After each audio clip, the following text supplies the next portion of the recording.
yoyote yule ambaye kana fi qalbihi, imekuwa katika moyo wake yeye habat khardal min kibri qabbahu Allah wajhahu fi nnar, yoyote yule ambaye katika nafsi yake amejitwisha umimi, basi huyu mtu Allah anamuingiza katika moto wa Jahannam, iyadhan billah. Na kibri, ndugu zangu katika imani, awwalu dhanb usiya Allah fi sama, kiburi ndio dhambi ya mwanzo kabisa aliyoasiwa Allah mbinguni. Hatoingia peponi kabisa, vile atakavyokuwa, vile atakavyoishi yule ambaye katika moyo wake kuna chembe ndogo kiasi cha uzito wa tembe ya khardal, ambayo ana kiburi katika nafsi yake. Masahaba wakashtuka sana, ni jambo zito, ni amali ambayo yenye kufichikana katika moyo wa Muislamu. Kiburi ni pale ambapo mtu anakataa haki.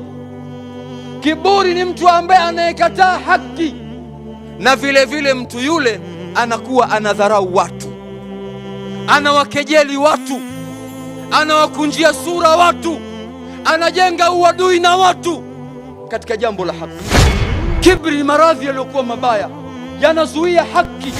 Mtume Muhammadin sallallahu alaihi wasallam anasema, la tahqiranna min alma'ruf shay'a, usidharau wema wa aina yote, walau an talqa akhaka biwajhi tariq, hata kutana muislamu mwenzio uso umeukunjua, uso wa bashasha. Hii ni kuonyesha kwamba mtu asiwe ana maradhi ya nafsi yake katika moyo, akaumbwa akawa na kiburi. Nafsi ikifikwa na mauti, ikaona hali iliyopo, itasema ole wangu mimi kwa hali niliyokuwa nayo, kwa fitna nilizokuwa nazo, kwa matatizo niliyosababisha umma huu mpaka damu zikamwagika.